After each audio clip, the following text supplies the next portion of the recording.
Did you know that one of the Church's most beloved saints was once considered too slow to become a priest? He struggled with Latin, nearly lost his vocation, and even hid in the mountains to escape military service. Yet this humble man later drew thousands to Ars, leading countless souls back to God through confession. He changed the Church not through brilliance, but through holiness. This is the story of Saint John Mary Vianney, the patron saint of parish priests. Before beginning, drop an Amen in the comments if you're ready to learn more, and hit the like button if you're excited to dive deeper into this extraordinary story. Don't forget to subscribe to the channel to follow along with the next inspiring stories of the saints. Chapter 1. A child of Dardilly. In the small farming village of Dardilly, near Lyon, France, Jean Mary Vianney was born on the 8th of May, 1786. He was the fourth of 6 children in a devout Catholic family. His parents, Mathieu and Marie, were poor in possessions but rich in faith. Life was hard, the land demanding, but prayer was the daily bread of the household. Jean grew up surrounded by simple piety and the rhythm of work, Mass, and the Rosary. From an early age, he was quiet, thoughtful, and unusually drawn to God. While other children played noisily outside, young Jean would often be found in a corner, kneeling in prayer or gazing at a crucifix. His heart was tender, especially toward the poor and suffering. He would share his food, offer to help others, and instinctively turn to prayer in times of distress. There was something gentle and steady in him that made even adults pause. Jean's soul, though still young, already leaned toward heaven with unusual intensity. But Jean's early life unfolded under the shadow of the French Revolution. The Church in France was being violently persecuted. Priests were imprisoned or executed, and the Mass was outlawed. In secret, his family continued to practice their faith. They would walk miles through dark forests to attend clandestine masses celebrated by fugitive priests. These hidden gatherings, held in barns or woods, left a deep impression on Jean. In silence and danger, he encountered a church that was suffering yet alive. At those secret liturgies, Jean first encountered the mystery of the Eucharist. Though he could not yet receive communion, he would kneel in awe, his eyes fixed on the sacred host.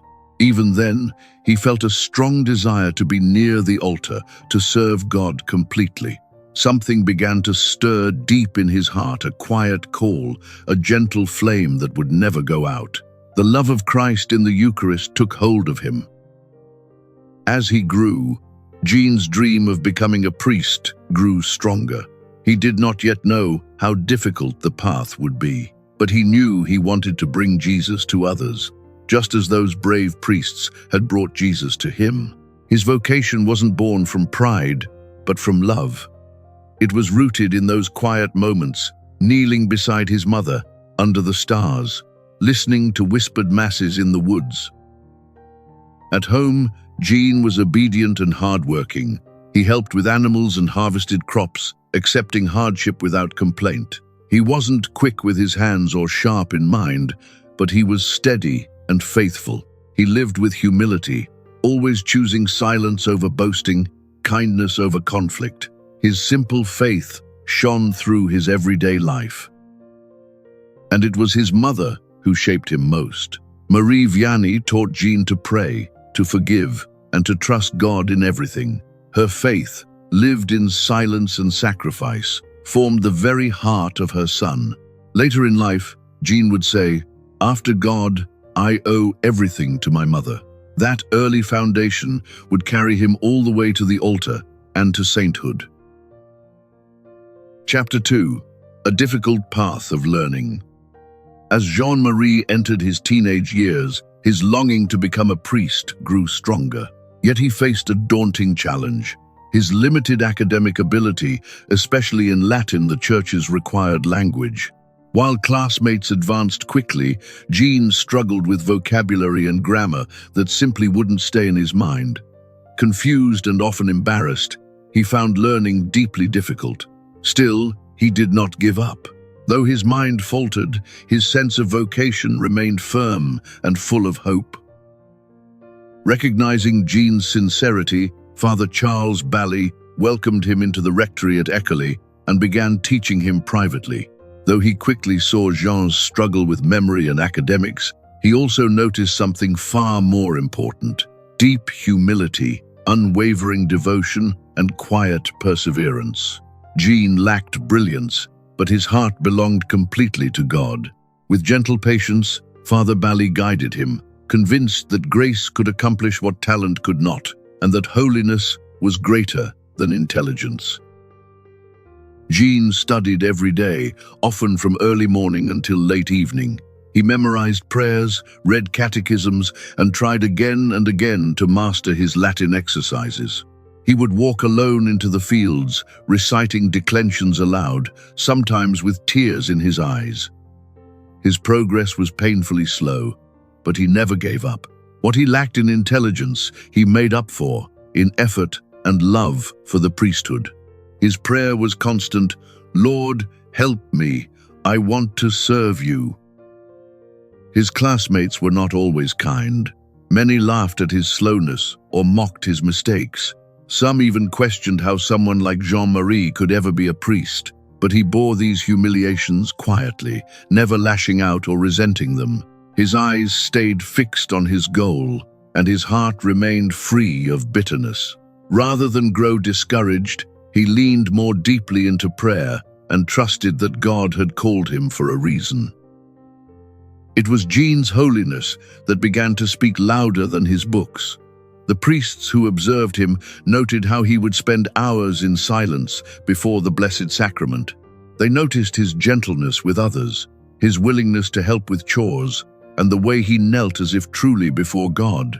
Slowly, they began to understand. Here was a young man with a priestly heart, even if not a scholar's mind. Grace was at work. Jean himself came to realize that the call to the priesthood was not about brilliance or eloquence.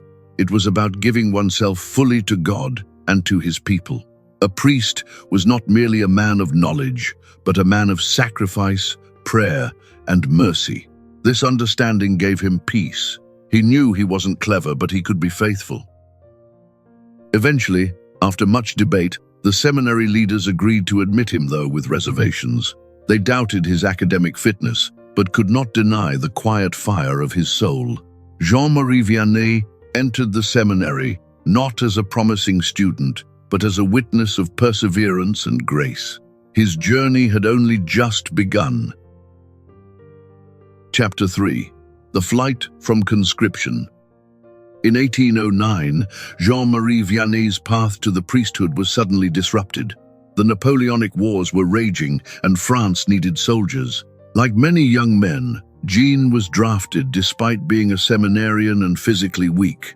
He obeyed the call, heart heavy with sorrow, knowing this might delay or even prevent his ordination. Still, he trusted that if God had truly called him, no human obstacle could destroy that vocation planted deep within his soul. While traveling with other conscripts toward Roanne, Jean's frail health quickly gave way. Feverish and exhausted, he fell behind and was unable to keep up with the group.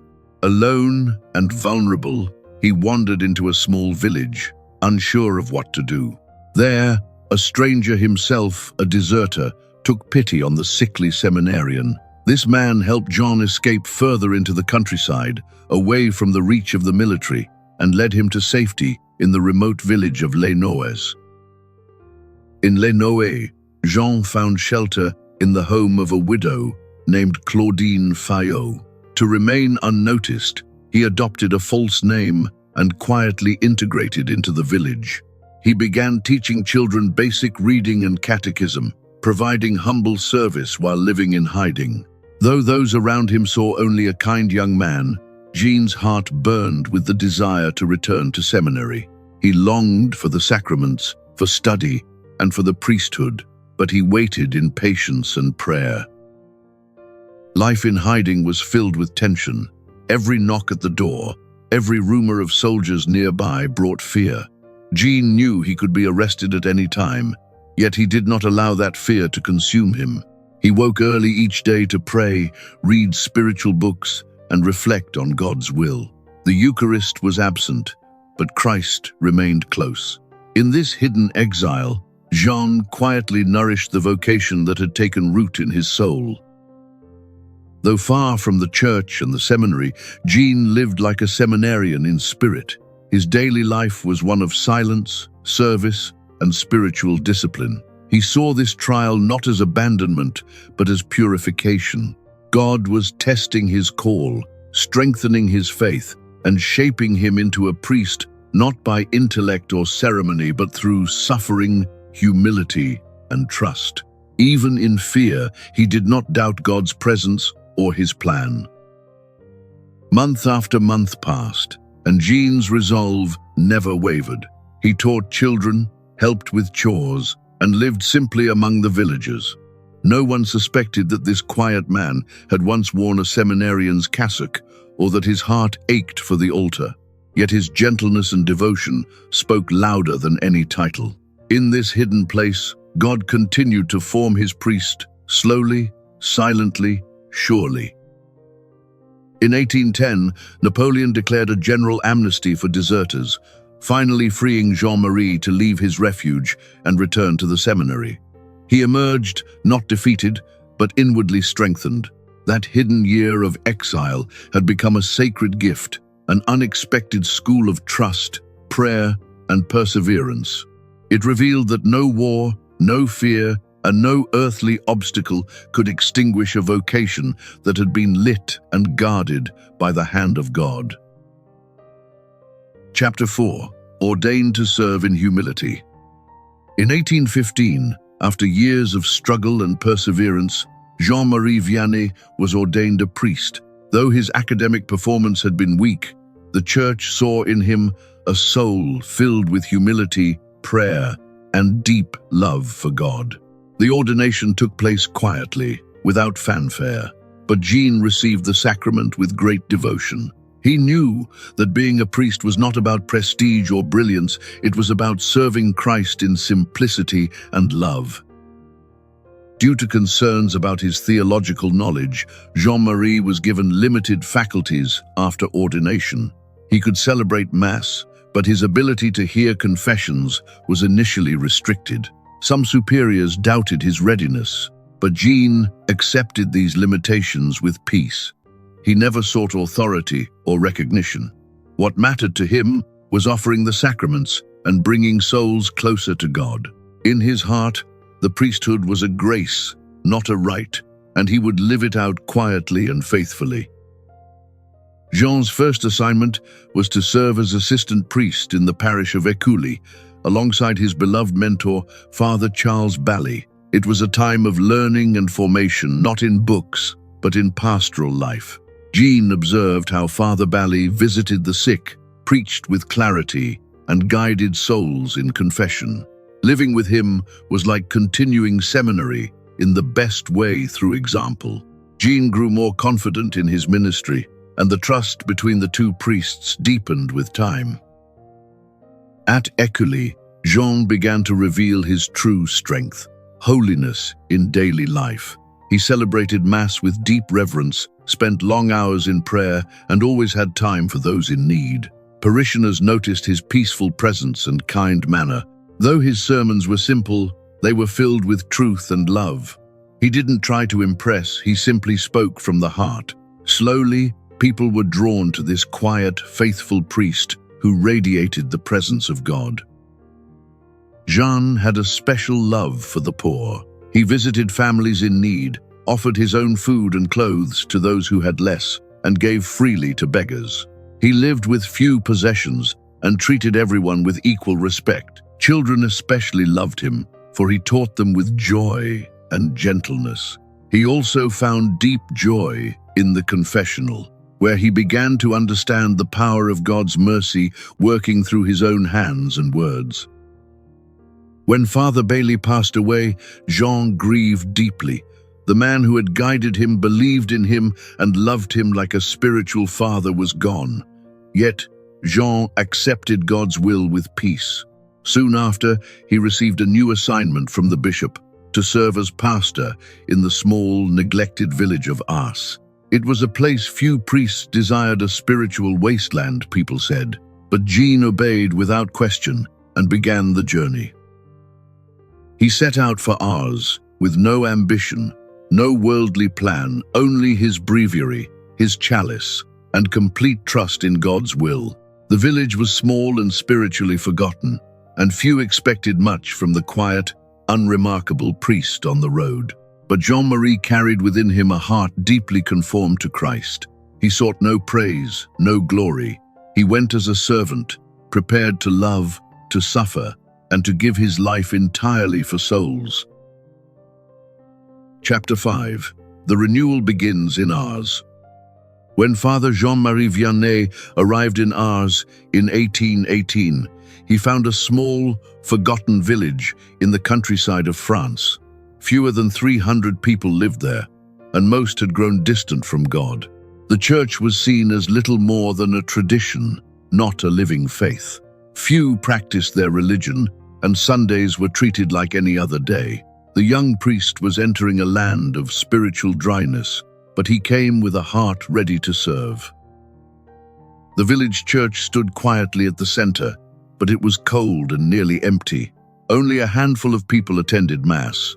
The altar was bare, the confessional unused, and the air heavy with indifference.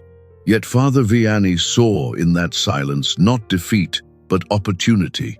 He believed that even in the most barren ground, grace could grow. He knew that before any word could change hearts, prayer had to prepare the soil. So he began, not with programs or meetings, but with sacrifice. He prayed for hours each day, often in the early morning and late into the night. He fasted strictly, sometimes living on potatoes and water. He offered penances for the souls entrusted to him, especially for those who had forgotten God. His room was bare, his clothes plain, and his spirit entirely surrendered.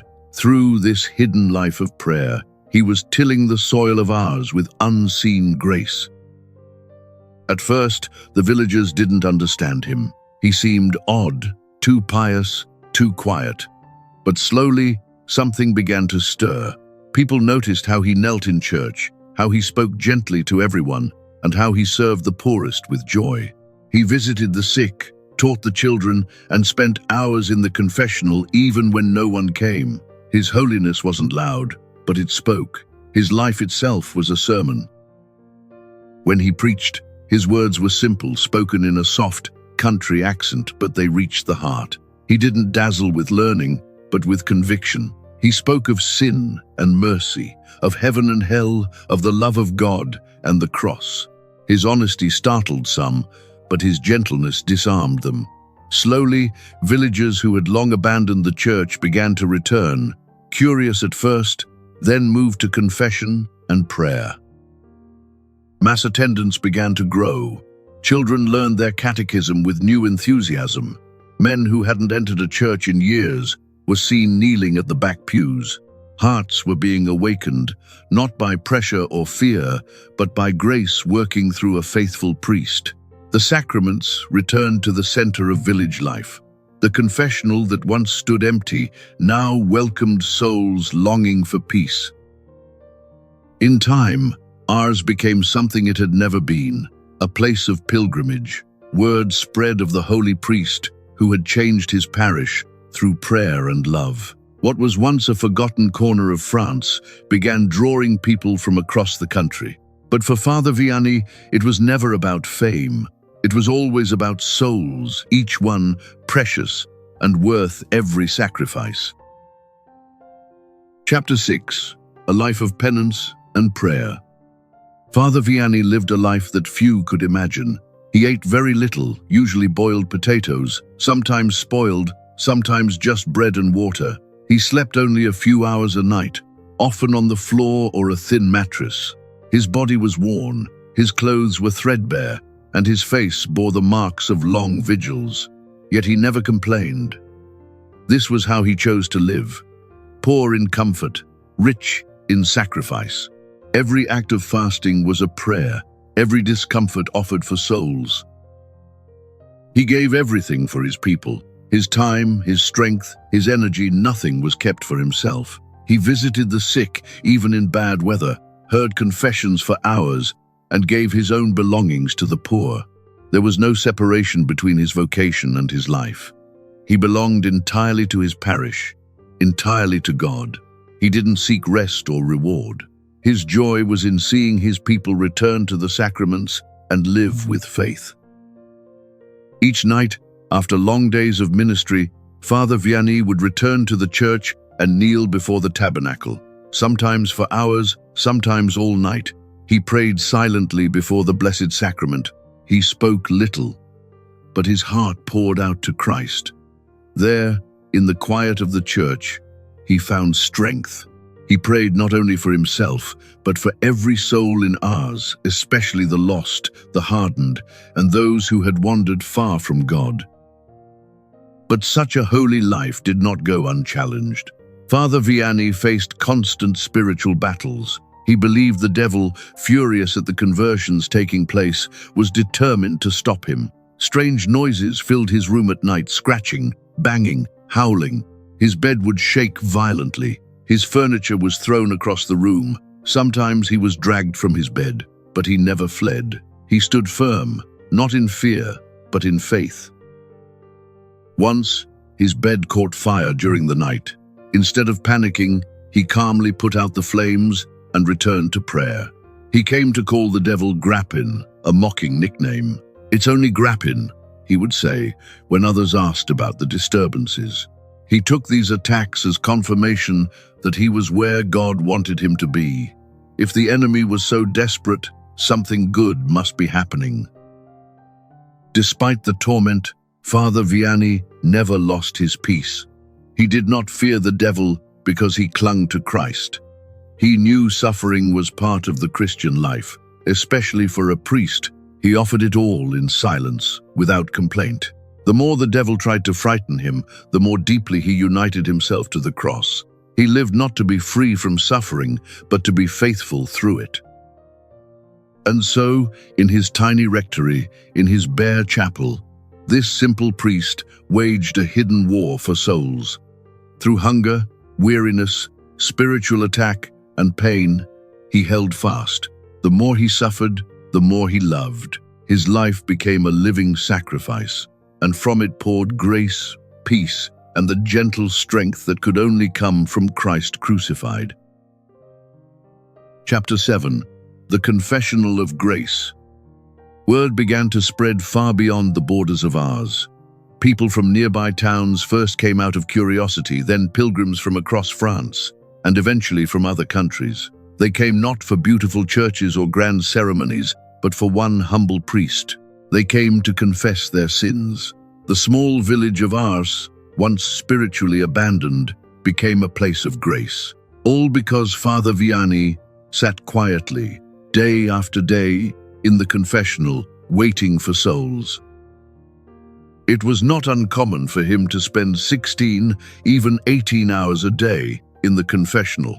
He rose early, prayed in silence, celebrated Mass, and then sat in a wooden booth, sometimes without food, often in the cold, for as long as people kept coming. There were no breaks, no comforts. He listened to sins patiently, gently, without judgment. He treated every soul as if it were the only one in the world. His compassion was tireless. What drew people was not only his endurance, but something mysterious. Father Vianney had the gift of reading hearts. Without being told, he often named hidden sins, healed wounds buried for years, and pointed directly to what needed to change. He didn't scold or shame. He looked into eyes and reminded people of who they were, beloved children of God. Many came burdened with guilt and left in tears of joy, forgiven and free. His words were few, but they carried the weight of heaven. He spoke with clarity and conviction, sometimes offering penances, sometimes simply whispering, "You are loved. Begin again." People who had not been to confession in decades found themselves weeping under his gaze. He had no great education, no polished speeches, just a pure heart and a deep union with God. That was more than enough. Some days, more than 300 people came to Ars just to make their confession. Trains and carriages arrived full. Crowds waited all night for a chance to kneel before the holy priest. Tickets were issued to keep order. Some waited days, but no one left disappointed. The grace they encountered in that tiny village was worth every mile, every hour. For many, it was the beginning of a new life. Soon, Father Vianney became known as the Priest of Mercy. People spoke of him with reverence, yet he remained deeply humble. He never claimed credit. When asked how so many conversions happened, he would smile gently and say, "It is not I. It is God who touches hearts." He saw himself only as an instrument, an open vessel for the grace God longed to pour into his children. And so, through that narrow wooden confessional, heaven came down to earth. Sinners became saints. Tears became healing. A tired, thin priest, worn by sacrifice and prayer, helped thousands find their way back to the Father. And every evening, when he finally stood up from that little box, he did so with thanksgiving, not for his success, but because Jesus had been glorified once more. Chapter 8. Miracles and Graces in Ars. As more people came to Ars, many began to speak of miracles. Some arrived sick, weak, or injured, carried by family members, burdened with pain. After speaking with Father Vianney or receiving his blessing, they would walk again, breathe again, or be suddenly free from years of suffering. Doctors had no explanation, but the villagers quietly pointed to prayer. They believed it was not the priest himself, but the God he loved, working silently through him. Spiritual graces poured out even more abundantly. People who had lost faith returned to the sacraments. Families once broken were healed. Hardened hearts were softened, and atheists left Ars in tears, clutching rosaries. These conversions were not dramatic from the outside, but they were deep and lasting. Pilgrims spoke of peace that came just from kneeling in the church or from being near Father Vianney, even without words. The grace of God moved freely in that little village. There were stories of simple but striking signs. More than once, the food in the rectory, potatoes, bread, or rice, was multiplied when supplies ran low. Father Vianney would bless what was left and continue serving the poor, trusting God to provide. And miraculously, there was always enough. These events were never announced or boasted about, but those who witnessed them never forgot. They were daily reminders that when one lives by faith, heaven supplies what is needed. Despite these wonders, Father Vianney never sought attention. He shied away from praise and became uncomfortable when people called him a saint. He once said, "I am only a poor sinner." When letters came from bishops or nobles, he answered them simply and quickly returned to his work. If visitors tried to speak of his reputation, he would change the subject. His only desire was to serve God quietly, in the background, without glory. For Father Vianney, the greatest miracle was always the same: the return of one soul to God. He wept when people confessed after decades away. He rejoiced when husbands returned to their wives or children came back to church. These were the moments he treasured most, not the physical healings or the crowds, but the silent victories of grace in hearts. He believed every soul was priceless and worth every sacrifice. Many pilgrims shared the same testimony. It wasn't just what Father Vianney said, it was how he looked at you. His eyes, they said, saw right through masks and fear. A glance from him could move a heart to tears. A single sentence could bring someone back to faith. He didn't use big words or clever arguments. He simply lived what he preached, and that quiet holiness drew people closer to God.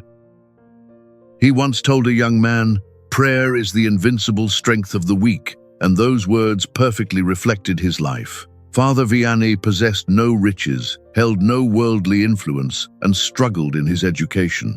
Yet he prayed with such faith and constancy that hearts were changed, bodies healed, and needs supplied. Through prayer, he brought heaven close to earth and filled the village of Ars with a grace that endures to this day. Chapter 9. The Holy Final Years. In his later years, Father Vianney's body grew frail, but his spirit remained unwavering.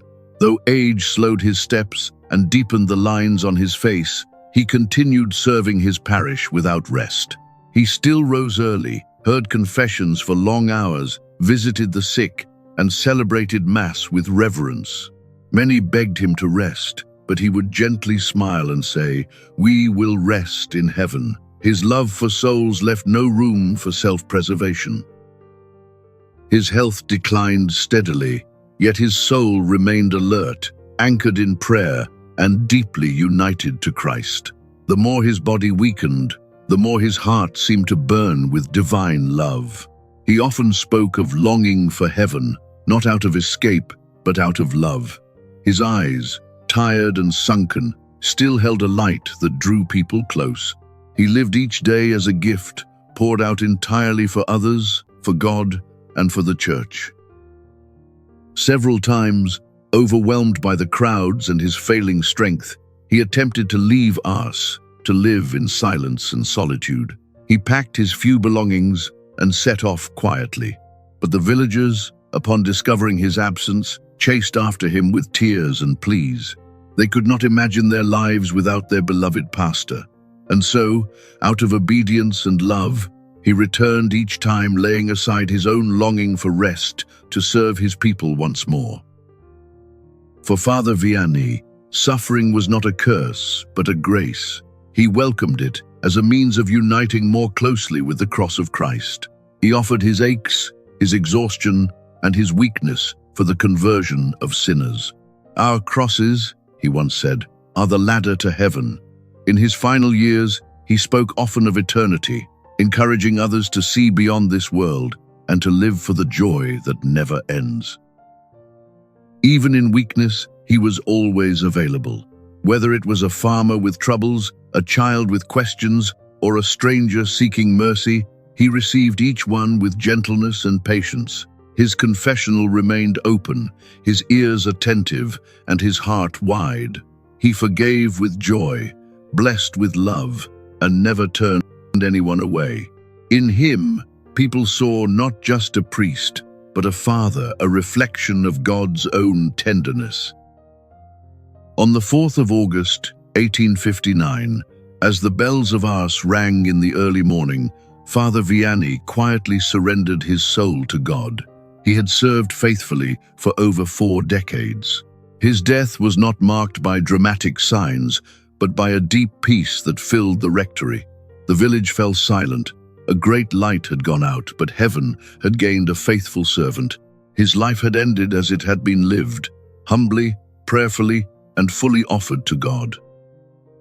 Word of his passing spread quickly, and soon thousands came to Ars. Priests, pilgrims, peasants, and nobility all gathered for his funeral. They came not just to mourn, but to give thanks. They had known a living saint, a shepherd who loved until the very end. And though he was laid to rest in the earth, his presence would remain, quietly leading souls to Christ for generations to come.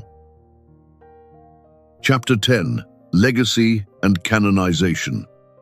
After Father Vianney's peaceful passing, his body was placed in a simple wooden coffin and buried in Ars. Years later, when his remains were exhumed, a remarkable discovery was made. His body had not decayed. Though years had passed, his features remained intact, peaceful, preserved, and radiant. This extraordinary sign was seen by many as divine confirmation of the holiness he had lived so quietly. It was a visible reminder that God had been truly present in the life of this humble priest. The Church took notice, and the cause for his canonization was opened. Pope Pius V, deeply moved by Father Vianney's story, beatified him in 1905. 2 decades later, in 1925, Pope Pius XI declared him a saint. The world rejoiced, especially the priests who had long looked to him as a model. He was not canonized for grand writings or founding great institutions, but for something far more powerful: faithful love, hidden sacrifice, and daily holiness lived with constancy. Alongside his canonization, Pope Pius XI gave him a special title, Patron Saint of Parish Priests. It was the highest honor, and it suited him perfectly. Father Vianney had lived every day for his little parish, serving each soul with tenderness and patience. Now, in heaven, he would continue to intercede for every priest called to shepherd a flock, especially those serving in small or difficult places. His life became the gold standard of priestly devotion. The village of Ars, once quiet and unknown, became a place of pilgrimage for the world. Thousands came to pray at the tomb of the Curé of Ars. They came not just to admire, but to seek guidance, strength, and renewal. The church he once kept open all day now echoes with pilgrims' prayers from every continent. The air is thick with reverence. Ars is no longer just a village, it is a holy place, marked forever by grace. Priests in every land now speak of Saint John Vianney as a guide and brother. His simple life teaches what no textbook can. His devotion to the Eucharist, his tireless confession hours, his poverty, and his burning love for souls remain a roadmap for the priesthood today. In a world filled with distractions, his life points to what matters most: union with God and love for the people entrusted to us. Many priestly vocations have been born through his example. Young men who read his story or visit his shrine often feel a stirring in their hearts. His gentleness and courage awaken something deep within them. They see that holiness is possible, that even weakness and simplicity, when given to God, can become powerful instruments of grace. His life continues to plant seeds in hearts across generations. Saint John Vianney's legacy reminds the Church of a timeless truth. It is not success or brilliance that bears the most fruit, but a heart wholly united to Christ. In his poverty, he was rich. In his silence, he spoke volumes. And in his smallness, God made him great. His life continues to shine like a light on the path of holiness. Chapter 11. A model for today's priests. Saint John Vianney remains a living icon of the priesthood, holy, humble, and enduring. In an age that often values charisma and success, his life speaks of something deeper: fidelity to Christ. He was not brilliant in studies nor gifted in eloquence, but his priesthood was radiant with grace. He prayed deeply, served quietly, and loved generously. Today, more than ever, he stands as a model for priests who seek holiness, not applause. Central to his ministry was the Sacrament of Reconciliation. For Father Vianney, the confessional was the heart of the priest's mission.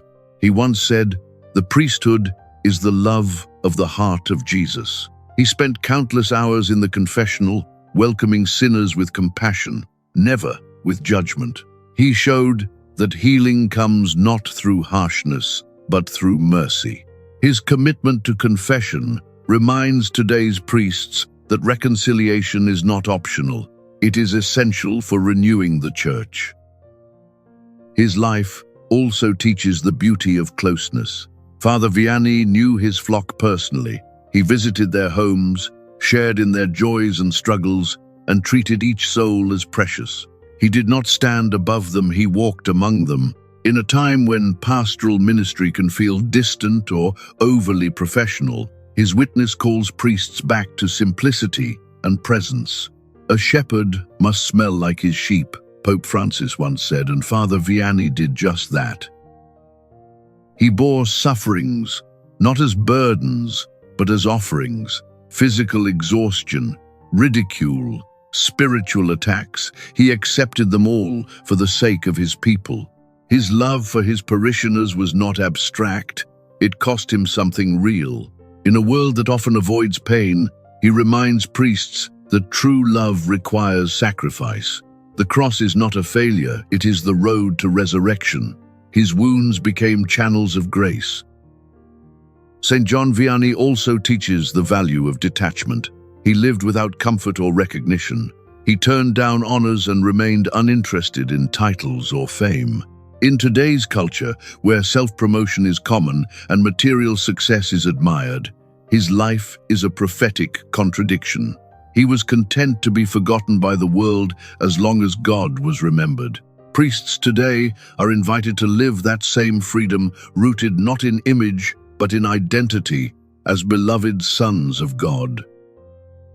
He proved that holiness is what the Church truly needs, not brilliance, not popularity, not efficiency, but sanctity.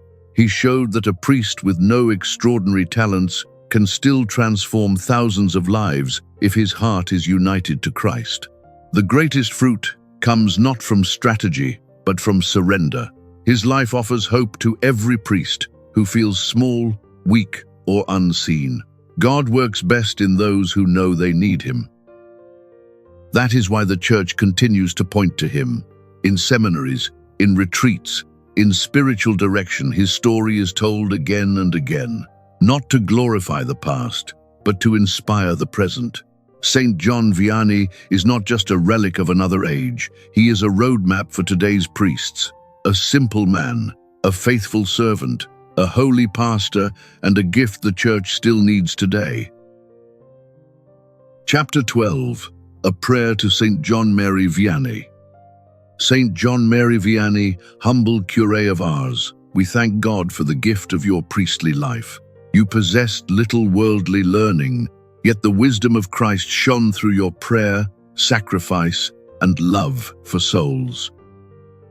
You experienced weakness, failure, rejection, fear, and exhaustion, but you never abandoned the call of God. Intercede for all who feel inadequate, that they may trust not in their talents alone, but in the transforming power of divine grace. Patron of parish priests, pray for every priest throughout the world. Strengthen those who are tired, lonely, discouraged, persecuted, or misunderstood. Renew in them the joy of their vocation and the courage to remain faithful. Help priests love the Eucharist as you did. May they celebrate every Mass with reverence, remain close to the tabernacle, preach the gospel with conviction, and find in Christ the strength needed to serve their people. Intercede especially for priests in the confessional. Give them patience, wisdom, compassion, and courage. May every sinner who approaches the Sacrament of Reconciliation encounter not rejection, but the merciful and healing heart of Jesus. Saint John Vianney, awaken new priestly vocations in families and parishes. Give young men the generosity to hear Christ's call and the courage to follow him. Teach all the faithful to pray for, encourage, and support their priests. Holy Curé of Ars, lead us toward the Eucharist, teach us to love confession, and help us persevere in holiness. May we carry our crosses faithfully, and one day rejoice with you before the face of God. Saint John Mary Vianney, pray for us. Amen.